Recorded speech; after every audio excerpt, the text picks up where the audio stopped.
Para dar introducción a este video, es importante empezar hablando de la hermenéutica jurídica en la interpretación del derecho, ya que se ubica comúnmente dentro de los temas centrales de la filosofía de este mismo. La hermenéutica del derecho es básicamente una forma universal de comprensión de lo jurídico, ofreciendo las principales características de una doctrina filosófica del derecho, en la que se evidencian los temas referentes al conocimiento jurídico y a la regulación práctica de comportamientos. Esta puede verse como teoría científica del arte de interpretar textos y en derecho, sin ser el único objeto sujeto de interpretación, especialmente se hace referencia a la interpretación de la norma jurídica en cuanto a su manifestación textual. Esta nos permite considerar al derecho más allá del conjunto de normas que surgen de la función legislativa, entendiéndolo como una práctica social la cual se comprende desde su interpretación, argumentación y futura aplicación. La norma jurídica nunca podrá valerse por sí misma para tener la posibilidad de abarcar toda la realidad y situaciones a las que pretende hacer referencia en su ejercicio aplicativo. Por esta razón, siempre habrá necesidad de interpretar, ya que nuestra teoría jurídica en ninguna circunstancia es posible verla de manera mecánica. Pensemos, si la sociedad estuviera caracterizada por un grupo de leyes o normas que fueran posible combinarlas de todas las maneras posibles, se podría formular los resultados por adelantado y elaborar reglas cuya aplicación a los casos particulares nunca exigiera una nueva lección.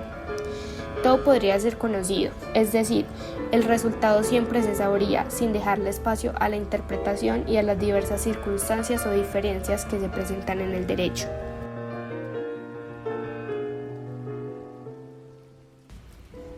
Sigamos hablando del uso del término hermenéutica durante el periodo clásico griego, es decir, el periodo que inicia la espiritualidad de la polis. La hermenéutica empieza acá a ser conocida en ámbitos filosóficos. Las teorías de Platón y Aristóteles ayudan a formar esta recién mencionada y lo que sería el pensamiento occidental. Para Platón, esta hace referencia al acto de anunciar, de expresar algo, pero no precisamente tratándose de una expresión cualquiera o simplemente pensamientos ordinarios.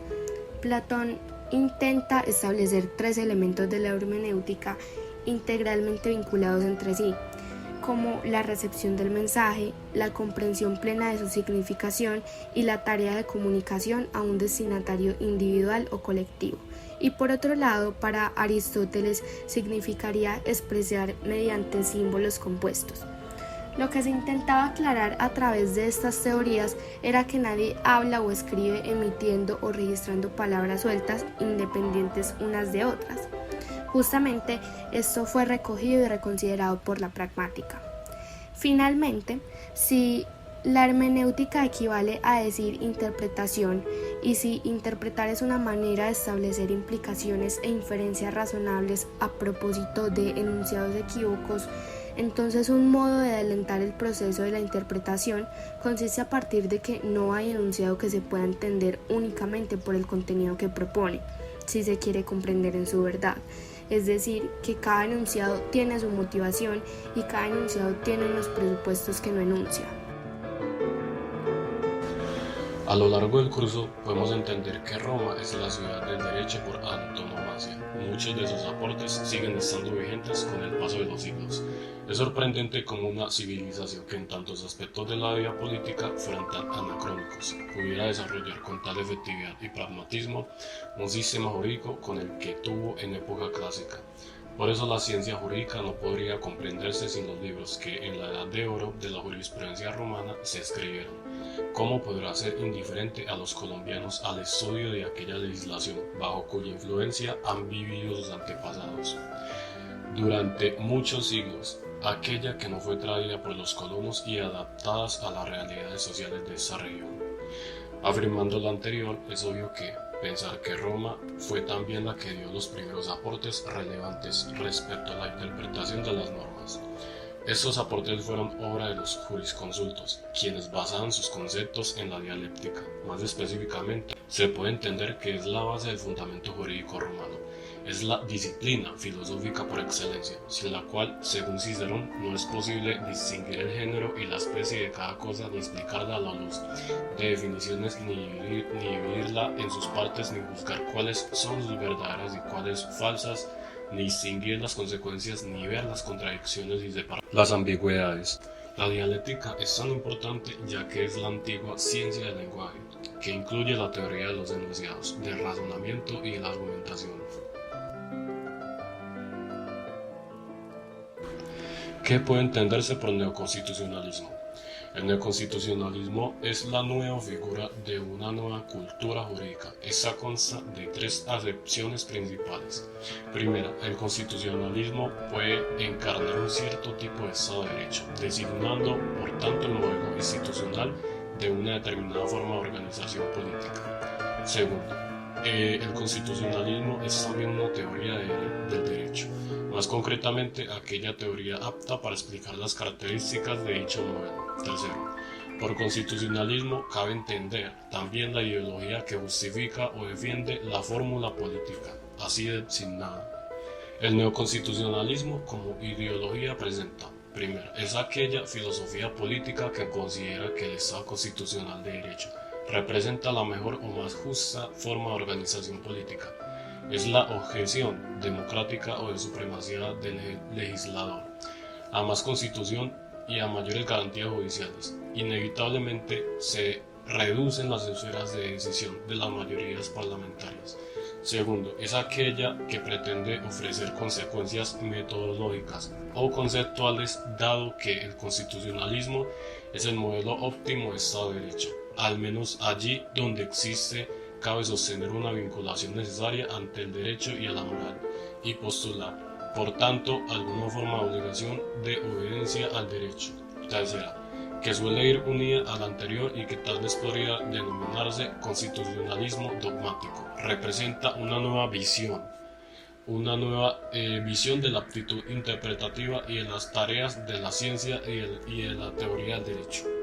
El concepto de la ponderación y los conflictos constitucionales. De las distintas acepciones que presenta el verbo ponderar y el sustantivo ponderación en el lenguaje común, tal vez la que mejor se ajusta al uso jurídico es aquella que hace referencia a la acción de considerar imparcialmente los aspectos contrapuestos de una cuestión o el equilibrio entre el peso de dos cosas. Hay siempre razones en pugna, intereses o bienes en conflicto, en suma, normas que nos suministran justificaciones diferentes a la hora de adoptar una decisión.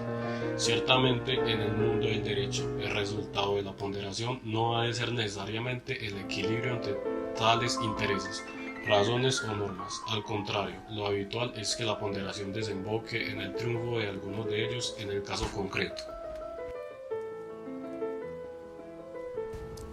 Ahora hablemos un poco de la retórica.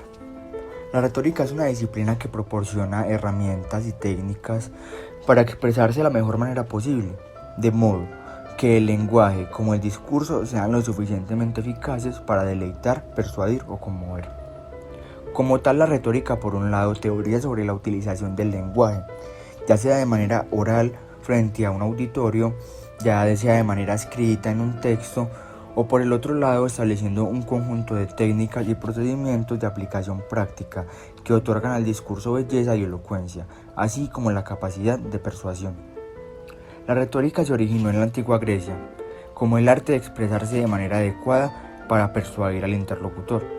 Se ocupó en principio de la lengua hablada para luego pasar también a la lengua escrita durante la Edad Media. La retórica fue enseñada en las escuelas entre las principales disciplinas del conocimiento, junto a la gramática y a la lógica. Hoy en día la retórica tiene aplicación en diversos campos, como la literatura, la filosofía, la política, la publicidad, el periodismo, la educación o el derecho. Así como la retórica, la hermenéutica se funda en un tipo de verdad que escapa a la demostración y certeza de la ciencia moderna. En efecto, la retórica busca persuadir de aquellas cosas para las que no hay demostración alguna.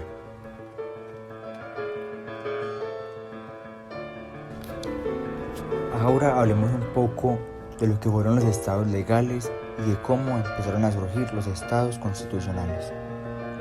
En el estado legal podemos ver que se plasmaban los derechos humanos, aunque estos no se recalcaban ni se respetaban de la manera que se debía. En estos estados legales podemos ver que tenían un centralismo arraigado en sus leyes de una manera muy fuerte, y aunque estos tenían democracia, el voto era restringido y solo unos cuantos podían ejercer cuando se solicitaba.